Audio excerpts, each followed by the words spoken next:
کروانے کی ایک روایت تھی وہ آپ نے شروع کی، یعنی کہا جا سکتا ہے کہ آپ یہاں پر مشاعروں کے بانی ہیں۔ تو جب آپ یہاں پر موجود تھے تو اس وقت یہاں کی جو ادبی فضا تھی وہ کیسی تھی؟ پاکستانی کمیونٹی یہاں پر کتنی تھی؟ لوگ جو ہیں وہ مشاعروں میں آتے تھے؟ اس کے علاوہ پھر آپ نے یہاں پہ کتنے پروگرامز کروائے، کوئی عالمی مشاعرہ بھی کروایا؟ اس حوالے سے اپنا وہ جو آپ کی ایک جرنی تھی وہ ذرا بتائیے۔ جن دنوں میں ادھر آیا ہوں ان دنوں میں میرے خیال کے مطابق، اس سے پہلے کا تو مجھے نہیں پتا، لیکن جب میں آیا ہوں تو ادھر کوئی تھوڑی سی فضا تھی، لیکن اتنی نہیں تھی جس سے یعنی کمیونٹی زیادہ نہیں تھی پاکستان، زیادہ نہیں تھی۔ پھر ہم نے بڑی کوشش کر کے آپ کو ڈھونڈا۔ تشنا صاحب تھے، ظفر محمود تشنا، رانا نیر اقبال صاحب تھے، اسد رضوی صاحب کو ڈھونڈا، پھر میں نے زاہد نقوی صاحب کو ڈھونڈا، اور ہمارے حسن تراب شاہ صاحب ہیں ان کو ڈھونڈا، پھر محمود رائی صاحب کو ڈھونڈا۔ ایسے میں نے ڈھونڈ کے بڑی مشکل سے نا ایک گلدستہ ادھر بنایا۔ تو پھر آہستہ آہستہ سب دوستوں نے اپنے پورے خلوص سے تعاون کیا۔ تو اللہ کا فضل تھا کہ پھر چھوٹی چھوٹی نشستیں کروانے کے بعد ایک ٹائم ایسا آیا کہ ہم نے اللہ کے فضل سے ایسے ادھر عالمی مشاعرے کروائے۔ آپ لوگ اس کے گواہ ہیں، آپ ساتھ تھے ہمارے، اور آپ کی محنتوں کا بڑا ثمر ہے سارا، کہ اس کے بعد میرے خیال میں شاید اس کے بعد کبھی ایسے مشاعرے ادھر ہوئے ہوں۔ میری تمنا ہے کہ آپ ینگ جنریشن جو آگے آئے اور اس فیلڈ کو سنبھالے، تاکہ اردو ادب کے، اردو پنجابی ادب کے لیے، باقی ادب کے لیے آپ۔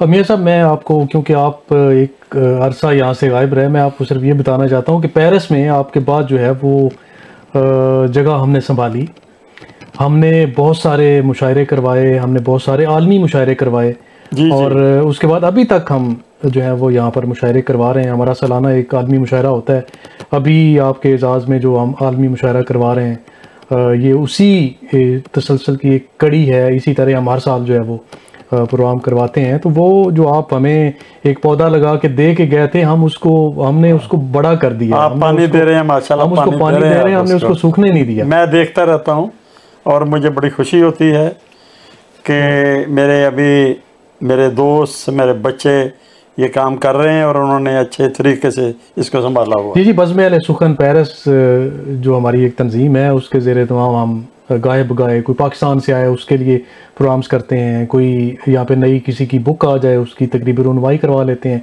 یعنی کوئی نہ کوئی بہانہ ہم ڈھونڈتے ہیں لوگوں کو اکٹھا کرنے کا، ادبی پروگرامز کرنے کے حوالے سے ہم کچھ نہ کچھ۔ تو یہ بتائیے کہ آپ، کیونکہ آپ کافی عرصے سے امریکہ میں مقیم ہیں، تو وہاں کا ادبی ماحول کیسا ہے؟ وہاں پر بھی کیونکہ پاکستانی کمیونٹی تو بہت زیادہ ہے، اور وہاں پر مشاعرے یا کوئی اس طرح کے پروگرامز ادھر خاصی تعداد میں مشاعرے ہوتے رہتے ہیں مختلف علاقوں میں، لیکن مسئلہ مجھے جو افسوس سے کہنا پڑتا ہے کہ ہر جگہ گروپ بندیاں ہوئی ہیں، ادب کی خدمت کم ہو رہی ہے، اپنے گروپوں کی پرورش زیادہ کر رہے ہیں لوگ، اور یہ انتہائی مایوس کن بات ہے۔ میں سمجھتا ہوں کہ ہمیں سب کو اکٹھا ہو کر ایک پلیٹ فارم پہ یہ ادب کے لیے کچھ کرنا چاہیے۔ میں تو شروع سے کوشش میں رہا ہوں، اور انشاءاللہ تعالی رہوں گا جب تک میری سانسیں ہیں۔ اردو ادب کی خدمت کے لیے میں حاضر ہوں ہر وقت، آپ دوستوں کو بھی پتہ ہی ہے۔ یعنی آپ کی اس بات سے مطلب یہ نکل رہا ہے کہ نہ صرف پاکستان میں بلکہ پاکستان سے باہر بھی جو سینئر شاعر ہیں انہوں نے گروپ بنائے ہوئے ہیں، اور جو نیچے والے شاعر ہیں یعنی جونیئر شاعر ہیں جو نیا لکھنے والے ہیں ان کو اوپر نہیں آنے دیتے۔ انہوں نے اپنی ایک جگہ جو ہے وہ بنائی ہوئی ہے۔ پاکستان میں آپ دیکھ لیں جتنے پروگرامز ہوتے ہیں، جتنے بڑے لیول پہ پروگرامز ہوتے ہیں، اس میں چند ہی چہرے آپ کو نظر آتے ہیں جو بار بار وہی ریپیٹ ہوتے رہتے ہیں، اور وہاں پہ جو ایوارڈز ہیں وہ دیکھ لیں آپ، وہی انہی لوگوں کو بار بار دیے جاتے ہیں، یعنی ایک انہوں نے قبضہ کیا ہوا ہے وہاں پہ جو ایک ماحول ہے۔ تو یہ ساری دنیا میں آپ سمجھتے ہیں کہ یہی چل رہا ہے سسٹم؟ آج سب میں نے فیل کیا، یہ بڑی تکلیف دہ بات ہے یہ جو آپ نے شروع کی ہے۔ اس میں میں سمجھتا ہوں یہ جتنے ایوارڈ اور باقی چیزیں ادھر تقسیم ہو رہی ہیں، بندر بانٹ کہوں گا میں اس کو، اور وہ چند لوگوں کو چھوڑ کے جن جن لوگوں کو یہ شیلڈیں اور ایوارڈ مل رہے ہیں وہ ایک ٹکے کے لوگ نہیں ہیں، انہوں نے اپنے ریلیشن بنائے ہوئے ہیں اوپر تک، سفارشی لوگ ہیں یہ سارے، ٹھیک ہے، یہ ٹی سیاں کر کے انہوں نے یہ ایوارڈ لیتے ہیں یہ، اور گورنمنٹ کو بھی شرم نہیں آتی، یہ اپنے جو ان کے کیا کہنا چاہیے قصیدہ کو ان کو یہ شیلڈ دیتے ہیں، اور میں اس کے سخت خلاف ہوں۔ ہمارا جو پسا ہوا طبقہ رائٹروں کا ہے ان کو اٹھنے نہیں دے رہے لوگ، میں ان کے ساتھ ہوں، ان کی آواز ہوں، جو پسا ہوا طبقہ میرے رائٹروں کا ہے، میں ان کے لیے آواز اٹھاتا رہا ہوں پہلے بھی، انشاءاللہ تعالیٰ میں اب بھی اٹھاتا رہوں گا۔ تو میں اس کی سخت مذمت کرتا ہوں، یہ بندر بانٹ جو ہے ادھر ہو رہی ہے اس کو بند کیا جائے۔ میں بہت زیادہ سخت لفظ میرے منہ سے نکلیں گے، میں ریکویسٹ کرتا ہوں حکومت سے کہ ہوش کے ناخن لے، اور جن جن لوگوں کا حق بنتا ہے انہیں وہ ایوارڈ دیا کریں، پرکھ کے دیا کریں کہ ان لوگوں کا حق بنتا ہے، یہ نہ دیکھیں کہ اس نے ہماری ٹی سی زیادہ کی ہوئی ہے ہم اس کو ایوارڈ دے دیں۔ اچھا، ایک بڑا اہم سوال ہے جی، یہ دور، اس میں آپ دیکھ رہے ہیں کہ پاکستان میں ظلم جو ہے وہ اپنے عروج پر ہے، مہنگائی اپنے عروج پر ہے، درندگی اپنے عروج پر پہنچ چکی ہے۔ ایسے میں کیا ایک شاعر جو ہے اس کو صرف اپنی محبوب کے رخسار پہ شعر کہنے چاہیے؟ کیا ایسے موقع پہ ایک شاعر کو صرف اپنی محبوب کی زلفوں کے بارے میں لکھنا چاہیے؟ کیا اس موقع پہ محبوب کو صرف محبوبہ کے حوالے سے شعر کہنے چاہیے، یا کہ اس دور کے جو ظلم ہو رہی ہے، بربریت ہو رہی ہے، اس پہ بھی لکھنا چاہیے؟ شاعر کیونکہ اس معاشرے سے جڑا ہوا ہے، اس کو کیا یہ سب کچھ نظر نہیں آ رہا ہے، یا اس کو صرف اپنی محبوبہ نظر آ رہی ہے؟ سر میرا شروع سے ہی وتیرہ رہا ہے، دیکھیں یہ جو حسن اور اس قسم کے موضوعات ہیں یہ اپنی جگہ موجود، ان سے کوئی انکار تو نہیں کر سکتا، لیکن ایز اے رائٹر اگر اللہ تعالیٰ نے آپ لوگوں کو لکھنے کی ہمت دی، آپ رائٹر کہلواتے ہیں، دانشور کہلواتے ہیں، تو ہمارا حق بنتا ہے کہ ہم قلم اٹھائیں پسے ہوئے طبقے کے لیے، اگر ظلم ہو رہا ہے اس کے خلاف لکھیں۔ کیوں نہیں اٹھائی جا رہی پاکستان میں یہ قلم؟ کیوں نہیں اٹھایا جا رہا بھائی؟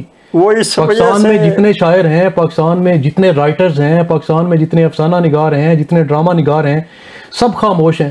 سر آپ نے کبھی سنا ہے کہ کتے کے منہ میں ہڈی ڈالنا؟ وہی ان کتوں کے منہوں میں ہڈیاں ہیں، ادھر کوئی بولنے کو تیار نہیں ہے، سب مردہ فروش ہیں ادھر، اور جتنے یہ بڑے بڑے نام ہیں میں ان سب پہ لعنت بھیجتا ہوں، یہ ایک ٹکے کے بندے نہیں ہے۔ ہمارا جو پسا ہوا طبقہ رائٹروں کا ہے وہ کبھی کبھی آواز اٹھاتے ہیں، یہ جو ہائی لیول کے بیٹھے ہوئے نا، یہ ٹیسیاں کر کے سیٹوں پہ، لاکھ لعنت ہے ان پہ۔ میں سمجھتا ہوں ان پہ ان کا حق بنتا ہے، لیکن یہ اپنا حق پورا نہیں کر رہے ادھر ادا۔ میں مذمت کرتا ہوں لوگوں کی نا۔ بہت بڑا المیہ ہے پاکستان میں اس وقت جو ہے وہ، یعنی نہ تو آپ کو کہیں جالب کی آواز سنائی دیتی ہے، نہ کہیں آپ کو فیض کے مصرے نظر آ رہے ہیں، نہ ہی آپ کو فراز کا محاصرہ کہیں پہ نظر آ رہا ہے۔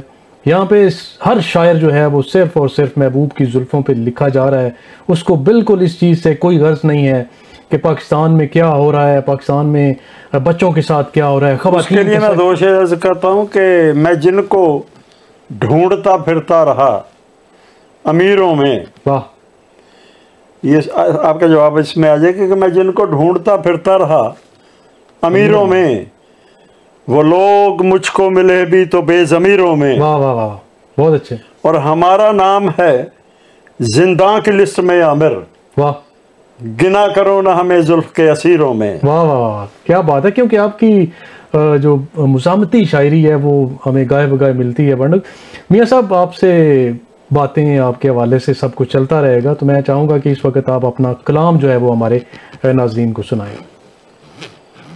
ابھی پتہ نہیں آپ کی پر کوئی آپ دیکھ لیں، جو بھی آپ کو آپ کے ذہن میں ہے، یا کوئی تازہ کلام سنا دیں۔ کچھ تازہ کلام میں آپ کے گوش گزار کرتا ہوں۔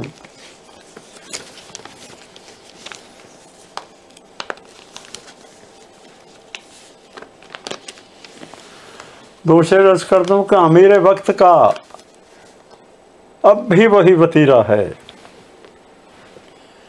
امیر وقت کا بھی وہی وتیرہ ہے واہ واہ واہ کہ جیسے جبر سے بایت یزید لیتا ہے. واہ واہ واہ، کیا کہنے. کہ جیسے جبر سے بایت یزید لیتا ہے واہ واہ واہ اور اپنے لال و جواہر کے زور پہ عامر واہ تمام شہر کے تمغے خرید لیتا ہے. واہ واہ واہ، بہت اچھے، کیا کہنے. دو شعر ایسے ہیں کہ بھوک اتنی شدید تھی اس کو، بھوک اتنی شدید تھی اس کو، راستے سے اٹھا لیا کاغذ اور روٹی کاغذ پہ جب بنی دیکھی میرے بچے نے کھا لیا کاغذ. واہ واہ واہ واہ، کیا کہنے، کیا کہنے، بہت خوب بہت خوب. دو شعر اور عرض کرتا ہوں کہ چند گھڑیاں ذرا ٹھہر جاؤ، واہ چند گھڑیاں ذرا ٹھہر جاؤ، مجھ کو یادیں لپیٹ لینے دو. واہ واہ واہ واہ، چند گھڑیاں ذرا ٹھہر جاؤ، مجھ کو یادیں مجھ کو یادیں لپیٹ لینے دو، میرے گھر کو خریدنے والوں، میرے گھر کو خریدنے والوں، واہ واہ واہ اپنا بچپن سمیٹ لینے دو. واہ واہ واہ، بہت اچھا بہت اچھا، کیا کہنے کیا کہنے. اور ظلم اور جھوٹ والے ڈرتے ہیں، واہ ظلم اور جھوٹ والے ڈرتے ہیں، سب کے سب لوٹ والے ڈرتے ہیں. واہ واہ واہ قائد میں جو پٹھان ہے عامر، واہ اس سے یہ بوٹ والے ڈرتے ہیں. واہ واہ، کیا کیا کہنے. قید میں جو پٹھان ہے عامر، اس سے یہ بوٹ والے ڈرتے ہیں. واہ واہ واہ، کیا کہنے کیا کہنے، بہت زبردست. چلیں آپ سے مزید بھی ابھی سنتے ہیں کلام آپ کا، مزید بھی ابھی سنتے ہیں. تو میاں صاحب یہ بتائیں کہ کہا جاتا ہے کہ سونا جب بنتا ہے تو پہلے کندن ہونا پڑتا ہے. تو یہ بتائیں کہ شاعری کے حوالے، شاعروں کے حوالے سے یہ کہا جاتا ہے کہ پہلے انہیں چوٹ لگتی ہے یا چوٹیں لگتی ہیں، تو اس کے بعد جو شاعری میں ایک خوبصورتی، چاشنی اور رنگ جو ہیں اس کے بعد بھرے جاتے ہیں. تو آپ کیا سمجھتے ہیں، یہ حقیقت ہے یا پھر ایسا نہیں ہوتا؟ اور اگر ایسا ہے تو آپ کو بھی کوئی چوٹ لگی؟ چوٹ تو ہر بندے کو ہی لگتی ہے جی. چوٹ کی قسمیں ہوتی ہیں مختلف. تو یہ اب آپ نے دیکھنا کون کون سی قسمیں ہوتی ہیں.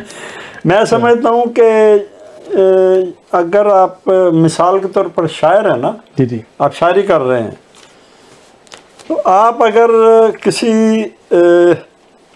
جذبے سے یا کسی اس سے گزرے ہوئے کسی راہ سے، اور اس میں آپ کو جو فیلنگ ہے آپ کی، وہ فیلنگ اگر آپ بیان کریں گے تو اس میں جان زیادہ ہوگی آپ کے شعروں میں، آپ کی تحریروں میں.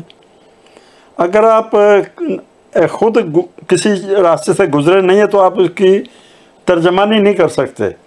لہٰذا یہ جو چوٹیں ہوتی ہیں، میں سمجھ تو یہ بندے میں رنگ پیدا کرتی ہیں اور پخت کی پیدا کرتی ہیں، اور مزہ آتا ہے ایسی چیزوں میں جو فیلڈ میں سے بندہ گزر کے بیان کرے. یہ صاحب محبت کتنی ضروری ہے؟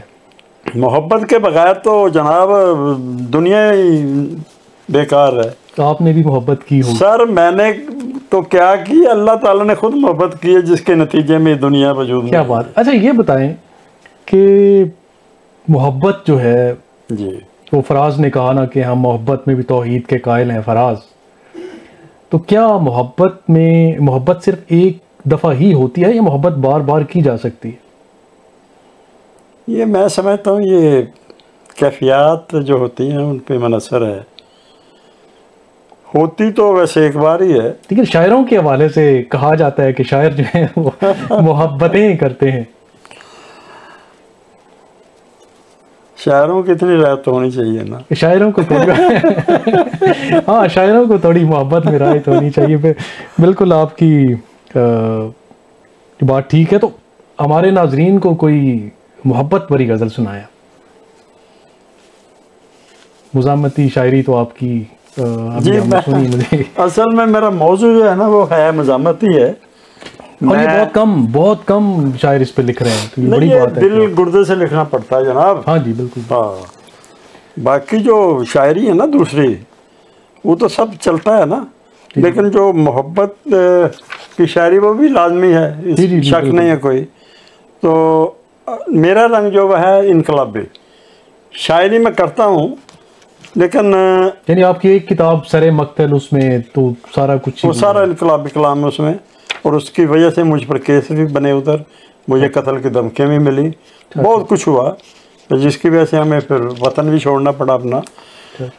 تو غزل کے حوالے سے 2 شعر عرض کرتا ہوں کہ نصیب ہوں گے نہ کب تک وصال پوچھتے ہیں، واہ واہ، نصیب ہوں گے نہ کب تک وصال پوچھتے ہیں، سفید ہوتے ہوئے میرے بال پوچھتے ہیں، واہ واہ واہ، کیا کہنے، سفید ہوتے ہوئے میرے بال پوچھتے ہیں، یہ خشک پھول یہ خط کیوں سنبھال رکھے ہیں، واہ واہ، کبھی کبھی میرے بچے سوال پوچھتے ہیں، واہ واہ، کیا کہنے، مجھ سے تو آپ کو زیادہ یاد ہے، کبھی کبھی میرے بچے سوال پوچھتے ہیں۔ جی اور ارشاد۔ چلیے میں اس میں سے اپنی کتاب میں سے دیکھتا ہوں، 2 شعر اور عرض کرتا کہ جھکا کر اپنی آنکھوں کو نظارے کاٹ دیتا ہے، واہ واہ واہ، جھکا کر اپنی آنکھوں کو نظارے کاٹ دیتا ہے، واہ واہ، میرے جینے کے وہ سارے سہارے کاٹ دیتا ہے، واہ واہ واہ، بہت اچھا، میرے جینے کے وہ سارے سہارے کاٹ دیتا ہے، واہ بھلا تم کس طرح روکو گے مجھ کو پیش قدمی سے، واہ، میں وہ دریا ہوں جو اپنے کنارے کاٹ دیتا ہے، واہ واہ واہ، بہت اچھے بہت اچھے، بہت خوب۔ 2 شعر اور عرض کرتا ہوں محبت کے حوالے سے، جی جی، کیا کب ہے میرے دل نے گوارا ڈھونڈتے رہنا، واہ، کیا کب ہے میرے دل نے گوارا ڈھونڈتے رہنا، تمہارے بعد پھر کوئی سہارا ڈھونڈتے واہ رہنا، واہ، بہت اچھے، تمہارے بعد پھر کوئی سہارا ڈھونڈتے رہنا، مقید کر کے اپنی مد بھری آنکھوں میں وہ بولے کہ جاؤ اب سمندر میں کنارہ ڈھونڈتے رہنا، واہ واہ واہ، کیا کہنے کیا کہنے۔ 2 شعر اس پہ تھوڑا سا انقلاب آ گیا، بلکہ مصلحت کا راج ہے، واہ، سب کی زبانیں بند ہیں، واہ، مصلحت کا راج ہے، سب کی زبانیں بند ہیں، جو یہ ایوارڈ لے رہے ہیں سب کی زبانیں بند ہیں، واہ واہ واہ، ان دنوں فکر و تخیل کی اڑانے بند ہیں، واہ واہ واہ، کیا کہنا، آمریت کے ثنا خانوں کا قبضہ ہے یہاں، واہ، اور ایسے وقت میں حق کی اذانیں بند ہیں، واہ واہ واہ، کیا کہنے کیا کہنے، زبردست، کول جس روز سے باندھے ہیں زبانیں دی ہیں، واہ، کول جس روز سے باندھے ہیں زبانیں دی ہیں، واہ، ہم نے سولی پہ لٹک کر بھی اذانیں دی، واہ واہ واہ، ان کے تو ہاتھ ہی مفلوج ہیں اے اہل وفا، اپنے لشکر کی جنہیں تم نے کمانے دی ہیں، واہ واہ واہ واہ، کیا کہنے کیا کہنے، واہ واہ واہ، یہ اپنی پسند کے 2 شعر اور عرض کروں گا کہ گھائل ہو کر بھی خود کو میدان میں رکھا، گھائل ہو کر بھی خود کو میدان میں رکھا، شہر نے اسی لیے مجھ کو پہچان میں رکھا، واہ واہ واہ، اور جانے کتنی دستاروں سے بھاری نکلا، حاکم نے جب میرا سر میزان میں رکھا، واہ واہ واہ، کیا کہنے۔ میاں صاحب بات انقلاب پہ چل رہی ہے، چلیں آپ کا وہ کیونکہ ایک جو آپ کی طرز ہے، آپ کی جو زمین ہے کہ وہ انقلاب ہے، زیادہ تر آپ اس پہ ہی لکھنا پسند کرتے ہیں، اور خاص کر کے آج کل جو پاکستان میں حالات بنے ہوئے ہیں، صرف تھوڑا سا یہ بتا دیں پاکستان کے حالات کدھر جا رہے ہیں؟ سر بات ایسے ہے کہ میں کھل کے بات کروں گا اس سلسلے میں، کیونکہ میرا وطن ہے اور میرا وطن اجڑ رہا ہے، مجھ سے میری برداشت سے باہر ہے کہ میں چپ رہا ہوں، جی جی، میرے بچے رلتے پھر رہے ہیں ادھر، قوم کے بچے میرے اپنے بچے ہیں، میں اپنے بچوں کی اسپیشل بات نہیں کر رہا، پوری قوم کے بچے میرے بچے ہیں، اور ہمارا ملک اجڑ رہا ہے، اور جو اجاڑ رہے ہیں سب کو پتہ ہے، میں مذمت کرتا ہوں رائٹروں کی کہ وہ کھل کے بات نہیں کر رہے، وہ ان کا نام لیں ٹھیک ہے سر کیسے نام لیں؟ انہوں نے پاکستان میں رہنا ہے، وہ صبح نام لیتے ہیں، شام میں وہ ویگو ڈالے ادھر چلے جاتے ہیں. سر ویگو ڈالے جاتے ہیں تو جاتے رہے نا. یہ میں سمجھتا ہوں یہ عوام کی ہی کمزوری ہے، ورنہ میرے خیال کے مطابق میں سمجھتا ہوں کہ پاکستان میں یہ حل جو نا ایسے ہو سکتا ہے، پوری قوم اگر ایک وقت میں، یہ نہیں کہ آج ادھر مظاہرہ ہو گیا آج ادھر مظاہرہ ہو گیا، یہ نہیں، کوئی حل نہیں ہے. یہ ایک ٹائم میں پورا ملک، ایک بچہ بھی گھر میں نہ رہے، باہر آ جائے اور جو ان کی رستے میں رکاوٹ ہے اس کو رونتا چلا جائے. ٹھیک ہے جی. اور آپ اس کے سامنے مثالیں ہیں. بنگلہ دیش لے لیں آپ، کیا ہوا ادھر، سری لنکا میں ادھر کیا ہوا ہے. اگر یہ اتنے اپنے آپ کو بڑے بہادر اور بڑے ترے خان سمجھتے ہیں تو ان کو چاہیے تھا ادھر مزاحمت کرتے. جب مشرقی پاکستان علیحدہ ہوا ہے، جب ان کا سٹار نوچ کے ٹیبلوں پہ رکھے، ادھر جب ان کی بہادری کدھر تھے؟ ان کی بہادری صرف اپنے عوام پہ چلتی ہے. میں سخت مذمت کرتا ہوں، میں اپیل کرتا ہوں، میں بڑے دکھ سے یہ باتیں کر رہا ہوں. میں کسی شوق سے نہیں کر رہا، کوئی سازش نہیں کر رہا. میرا وطن لٹ رہا ہے، ہماری برداشت سے باہر ہے. ٹھیک ہے. ہماری مائیں بہنیں ان کو دفاعی فنڈ میں اپنے زیور اتار کے دیتی رہی ہیں، لیکن اب کوئی ان کو دفاعی فنڈ میں زیور اتار کر نہیں دے گا. ٹھیک ہے. میں بڑے دکھ سے یہ بات کر رہا ہوں. خدا کے لیے میں یہ ہاتھ باندھ کے اپیل کرتا ہوں سب طاقتوں سے کہ ملک میں رحم کریں، اس پہ تھوڑا سا یہ اپنے اکڑے وکڑے چھوڑ کے ملک کے لیے کو سوچیں. یعنی ہر ادارے کو چاہیے کہ وہ اپنی حدود میں رہے، سیاستدانوں کو چاہیے وہ سیاست کریں، اداروں کو چاہیے وہ اداروں کا کام کرے. جو کسی کا جس کا جو کام ہے وہ اپنے کام پہ توجہ دے تو پاکستان ترقی کر سکتا ہے. اس میں میں یہ سمجھتا ہوں، دیکھیں دیانتداری کی بات یہ کہ ہماری عوام خود اس میں شامل ہے.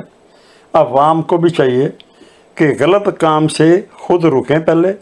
ٹھیک ہے. اگر یہ خود رک جائیں گے، اگر کوئی کہتا ہے جی میں نے یہ کام کے آپ سے پیسے لینے اس کو نہ دیں. ٹھیک ہے. اعلیٰ حکام کو بتائیں کہ جی یہ ایسے ایسے کہہ رہا ہے. ٹھیک ہے. وہ نہیں سنتا، اوپر چلے جائیں. لیکن یہ نہیں ہے کہ اگر آپ کو کہتا ہے تو اپنی زبان بند کر کے اس کے پیسے دے کے اپنا کام کرو کے پرے ہٹ جائیں. یہ ملک کے نقصان میں جاتا ہے. ایسے آپ بالکل آپ اپنا حق لیں ادھر. ٹھیک ہے. اور جرت سے لیں. کوئی ضرورت، ہمارا ملک ہے وہ، ہم نے قربانیاں دی ہیں، ہمارے بڑے شہید ہوئے ہیں اس میں. بالکل بالکل. تو یہ ہمارا اپنا بھی قصور ہے ادھر عوام کا. عوام کو بھی چاہیے اپنی دیانتداری سے اپنا ادھر زندگی گزاریں، اور اگر کوئی زیادتی کرتا ہے اس کو زیادتی نہ کرنے دیں بس. بہرحال ٹھیک ہے، بالکل آپ کی بات بجا ہے. لیکن جو ابھی تک ہماری گفتگو ہے اس سے جو بات ایک میں نے اخذ کی وہ یہ ہے کہ ہمارے جو رائٹرز ہیں، ہمارے جو شاعر ہیں، وہ سمجھتے ہیں کہ ہم صرف جو ہے نا شاعر ہیں، ہمارا ان حالات سے کوئی لینا دینا نہیں ہے. مہنگائی ہوتی ہے، مہنگائی ہوتی رہے. یہاں پر درندگی بڑھتی ہے، ظلم بڑھتے ہیں تو پڑھتے رہیں بھائی، ہمیں اس سے کیا ہے، وہاں پہ ہو رہے ہیں. یہ تو اس پہ لکھتے کیوں نہیں ہے سر؟ میں تو لکھ رہا ہوں، میں اپنا فرض پورا کر سر. آپ اگر لکھ رہے ہیں نا تو آپ اس وقت جو ہے پاکستان میں موجود نہیں ہیں، آپ امریکہ میں بیٹھ کے لکھ رہے ہیں. ہاں، میں پاکستان میں جب بھی لکھتے رہے ہیں. مجھ پہ فوجی عدالتوں میں کیس بھی چلے ادھر، لیکن ہم نے اپنے قلم توڑے نہیں ہیں. اللہ کے فضل سے قلم کو ہم نے بالکل اپنے وہ طاقت بنا کے لکھتے رہے ہیں. اس سے جہاں جہاں ہمیں آپریشن کرنا پڑتا تھا، جیسے ڈاکٹر کرتے ہیں کسی چیز کا، اگر کوئی زخم آپ کو نقصان دے رہا ہے تو اس کو کاٹنا پڑتا ہے، ہم کاٹتے رہے ہیں. ٹھیک ہے. اس کے لیے ہمیں بڑا کوئی برداشت کرنا پڑا ہے، ہمیں ملک چھوڑنا پڑا اپنا، ہم نے وہ برداشت کر لیا. لیکن ہم بے غیرت اور بے ضمیر نہیں ہیں.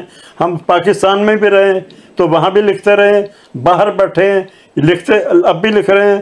کئی لوگ کہتے ہیں کہ یہ آپ باہر بیٹھ کر لکھ رہے ہیں، پاکستان میں آ کے لکھیں. میں خدا کی قسم کھا کر کہہ رہا ہوں، اگر میں پاکستان میں بھی ہوتا تو وہاں پہلے بھی میں لکھتا رہا ہوں. اب بھی اگر میں واپس جانا پڑا تو میں جا کے ایسے ہی لکھوں گا. میں کسی کے باپ کا غلام نہیں ہوں، کسی کا منشی نہیں ہوں، کسی کا دیا نہیں میں کھاتا. اللہ کے فضل سے خود کماتا ہوں، کھاتا ہوں. میں اپنے بچے پالے میں نے کسی کے آگے ایسے ہاتھ نہیں پھیلایا. ورنہ ہمارے سامنے ہر چیز اوپن تھی ادھر کہ بتائیں کیا لینا. ہم نے کہا کچھ نہیں لینا، ہمارا پسا ہوا طبقہ جو ہے اس کو سانس آنا چاہیے. ہمارے لیے یہی کمائیے بس. چلیں ہماری دعا بھی ہے کہ اللہ تعالیٰ پاکستان بھی اپنا رحم کرے اور پاکستان خوشحال ہو اور پاکستان کا شمار بھی دنیا کے ترقی یافتہ ممالک میں ہو. اس کے لیے ہم دعا ہی کر سکتے ہیں. تو میاں صاحب ابھی ہمارے کیونکہ پروگرام کا جو ہے وہ اختتام کی طرف ہم بڑھ رہے ہیں تو کوئی کلام ہمارے ناظرین کو سنائیں. اس کے بعد سر کیسا کلام سننا چاہتے ہیں؟ جو آپ کا دل کرتا ہے وہ سنائیں. آپ بھی میرا خیال ہے کہ اپنا ڈکلریشن جو منسوخ لگ رہا بیٹھے ہیں. محبتوں کے سفیروں کو لوٹ لیتے ہیں. واہ. محبتوں کے سفیروں کو لوٹ لیتے ہیں. یہ جنگ ہے یہاں ہیروں کو لوٹ لیتے ہیں. واہ کیا کہنے، یہ جنگ ہے یہاں ہیروں کو لوٹ لیتے ہیں. یہ جنگ ہے یہاں ہیروں کو لوٹ لیتے ہیں. رئیس پشت پناہی کریں رئیسوں کی. اس سے سبق بھی ہے اس میں. جی جی.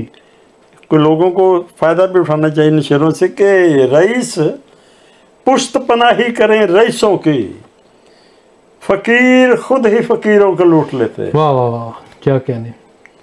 ہم ایسے شہر یزیدی کے رہنے والے ہیں. واہ. ہم ایسے شہر یزیدی کے رہنے والے ہیں جہاں کے لوگ اسیروں کو لوٹ لیتے ہیں. واہ واہ واہ. اور وسائلوں پہ میرے چند لوگ قابض ہیں. واہ. وسائلوں پہ میرے چند لوگ قابض ہیں. یہ چند لوگ کثیروں کو لوٹ لیتے ہیں. واہ واہ واہ. اور بغیر قتل کیے دشمنی جو لینا ہو. واہ. بغیر قتل کیے دشمنی جو لینا ہو. ذہین لوگ ضمیروں کو لوٹ لیتے ہیں. اور شعر آپ کے نام عرض کرتا ہوں کہ ترس رہے ہوں جو روٹی کو ایک مدت سے. واہ واہ واہ. ترس رہے ہوں جو روٹی کو ایک مدت سے وہ گندموں کے ذخیروں کو لوٹ لیتے ہیں. واہ واہ واہ کیا کہنے کیا کہنے. اور عجیب ذل الہی ہیں دیس کے عامر واہ جو آپ اپنے وزیروں کو لوٹ لیتے ہیں. واہ واہ واہ. جو آپ اپنے بہت شکریہ میاں صاحب، آپ سے گفتگو کر کے بہت مزہ آیا. پرانی یادیں پیرس کی تازہ ہو گئیں. آپ سے ملاقات کر کے بہت اچھا لگا. انشاءاللہ جو ہمارا کل عالمی مشاعرہ ہو رہا ہے بزم اہل سخن کے زیر اہتمام، اس میں آپ کا کلام مزید سنیں گے. بلکہ پیرس کے جو پاکستانی کمیونٹی ہے اس کی آپ سے ملاقات بھی ہوگی. آپ کے پرانے دوست یار بھی آپ سے ملیں گے، آپ کا کلام سنیں گے، آپ سے گپ شپ ہوگی. تو انشاءاللہ آپ سے کل پروگرام میں بھی ملاقات ہوگی. جی میں آخر میں ایک ریکویسٹ کرنا چاہتا ہوں. جی جی. یہ جو آپ نے میرا انٹرویو کیا ہے اس میں پلیز کاٹیے گا نہیں. اس میں بڑے پیغام ہیں. نہیں بالکل ہو سکتا ہے کسی کو عقل آ جائے. نہیں اس میں آپ نے جو کچھ آپ نے کہا ہے انشاءاللہ وہ ویسے ہی چلے گا. میں پھر آپ کو یہ دوبارہ بتا رہا ہوں کہ یہ جو باتیں میں نے کی ہے یہ نہ سمجھنا میری بات سے کہ میں کسی سے ڈر رہا ہوں. کسی کا دیا نہیں میں کھاتا. قسم خدا کی یہ بڑے دکھ سے میں باتیں کر رہا ہوں. میرا دل رو رہا ہے اندر سے کہ ہم اپنے وطن میں اپنے اداروں کے لیے ایسی باتیں کر رہے ہیں بیٹھ کر. خدا کے لیے ان اداروں کو خود سوچنا چاہیے کہ ہم اپنا کردار ایسا رکھیں کہ ہمارے خلاف کوئی ایسی بات نہ کرے. میں بڑے دکھ سے یہ باتیں کر رہا ہوں اور ان کو چاہیے کہ اپنی اصلاح کریں تاکہ وطن کا کچھ بن سکے. ورنہ ہم دیکھیں اب پردیش میں بیٹھے چاہے جتنے بھی خوشحال ہیں ادھر، خدا کی قسم ہمارا ایک منٹ ادھر دل کرتا ہے کہ اڑ کر پاکستان واپس چلے جائیں. بہت شکریہ میاں صاحب، آپ ہمارے اسٹوڈیو میں تشریف لائے. ہمارے ساتھ آج موجود تھے میاں محمود عامر، جو ان کی شاعری جو ہے اس میں مساہمت بہت زیادہ ہے. مجھے دکھ ہے، مجھے افسوس ہے اس بات کا کہ اس وقت جو حالات ہیں جب پاکستان میں درندگی عروج پر ہے، ظلم عروج پر ہے، تو اس وقت ہمارے شاعر حضرات جو ہیں وہ اپنی محبوبہ کے رخسار پہ، اپنی محبوبہ کی زلفوں پہ، اپنی محبوبہ کے لیے شاعری کر رہے ہیں، مگر اس ہونے والے ظلم پہ بالکل خاموش ہیں. یہ ایک تاریخ لکھی جا رہی ہے اور اس میں یہ لکھا جائے گا کہ پاکستان میں ظلم ہو رہا تھا، پاکستان میں درندگی عام تھی، مگر پاکستان کے رائٹرز، پاکستان کے شاعر جو ہیں انہیں صرف اپنی محبوبائیں نظر آ رہی تھیں، اس کے علاوہ انہوں نے اس پہ کچھ نہیں لکھا. تو بڑا لمحہ فکریہ ہے، افسوس ہی ہوتا ہے. خیر اپنے اگلے پروگرام میں انشاءاللہ تعالی اپنے نئے مہمان کے ساتھ دوبارہ حاضر ہوں گا. تب تک کے لیے اپنے میزبان ایاز محمود کو اجازت دیجیے. اللہ حافظ.